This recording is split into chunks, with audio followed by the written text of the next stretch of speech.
Hello दोस्तों, कैसे हैं आप लोग। आशा करता हूं कि आप सभी ठीक होंगे, भले चंगे होंगे। ओके, सो ये है शू, ठीक है।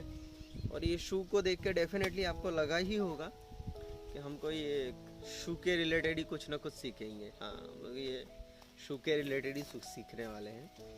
आपको पता है कॉरपोरेट फील्ड, कॉरपोरेट मतलब जो बड़ी बड़ी कंपनीज होती है वहाँ पे उसके एक स्ट्रक्चर में कुछ कुछ चीज़ें रहती हैं। जैसे कि एक कंपनी है जिसके अंदर एचआर रहता है, फिर आर&डी डिपार्टमेंट रहता है। आर&डी का मतलब होता है रिसर्च एंड डेवलपमेंट, ठीक है। किसी भी कंपनी को डेवलप करने के लिए आर&डी का होना ज़रूरी है, क्योंकि आर&डी बहुत सारी ऐसी बातों को जो नॉर्मल तरीके से हम नहीं देख पाते उसको स्टडी करता है, और उसको जो उनके लिमिटेशन से वो दूर करके कैसे कंपनी को आगे बढ़ाया जा सकता है उसका मेहनत करता है। एक दिन सीईओ ने आर&डी के जो हेड थे उनको बुलाया, और उनको बुलाने के बाद उनको बोला कि यार एक काम करो, मेरे जहन में एक जगह का नाम आया है और मेरे को लगा कि यार देखना चाहिए कि क्या है करके। और आने वाले दिनों में हम अगर हमारे शूज़ और चप्पल का प्रोडक्शन वहाँ पे शुरू करके ना करें, वो थोड़ा मैं सोच रहा था। तो एक काम करो, 2 लोगों को भेजो वहाँ पे, और भेजने के बाद देखो कि कैसे हम लोग कर सकते हैं। वो 2 लोग गए वहाँ पे, कुछ 10-15 दिन वहाँ पे रुके, और रुकने के बाद फिर वापस आए, और फिर वापस आके बहुत ही दुखी होके बोले सर रहने दो वहाँ पे। तो वहाँ पे तो कोई चप्पल ही नहीं पहनता, शूज़ नहीं पहनता, तो अभी कोई पहनता नहीं है तो कुछ बिकेगा नहीं, और बिकेगा नहीं तो हम घाटे में जाएंगे। तो फिर बोला ठीक है। कुछ महीनों के बाद फिर से वो सीईओ के दिमाग में वही आया कि क्यों ना इस बार किसी और को भेजा जाए। तो उन्होंने जो आर&डी के हेड थे उनको बुलाया और बोला कि आप एक काम कीजिए, इस बार किसी और पर्सन को वहाँ पे भेजिए। तो उन्होंने कोई और 2 लोग थे उनको भेजा। 15-20 दिन का उनका टूर था, उनको जाना था, सब रिसर्च करना था और वापस आना था। लेकिन हुआ ये कि वो जो लोग गए वहाँ पे वो 2 या 3 दिन में वापस आ गए। जैसे ही वापस आए तो उन्होंने बोले सर देखिए, आप रिसर्च में और ये अंधफंद में पैसे खराब मत कीजिए, बिगाड़िए मत। आप एक काम कीजिए, आप जल्दी से जल्दी वहाँ पे कारखाना डाल दीजिए करके, क्योंकि वहाँ पे कोई चप्पल पहनता नहीं है, वहाँ पे शूज़ कोई पहनता नहीं है। शूज़ या चप्पल होते क्या हैं, जूते क्या होते किसी को पता नहीं है। तो अगर हम शुरू करेंगे प्रोडक्शन, तो सबसे पहले हमारे शूज़ वहाँ पे बिकना शुरू हो जाएंगे, हमारे चप्पल वहाँ पे बिकना शुरू हो जाएंगे, और उससे हमारा बिजनेस बहुत डेवलप होगा।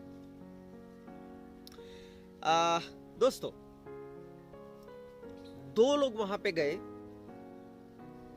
जो पहला टीम गया, उन्होंने जो रिपोर्ट दिया वो पूरा नेगेटिव था कि नहीं हो सकता करके। दूसरा जो टीम गया, उसने जो रिपोर्ट दिया वो ये था कि टाइम पैसा मत बिगाड़ो, जल्दी से शुरू कर दो।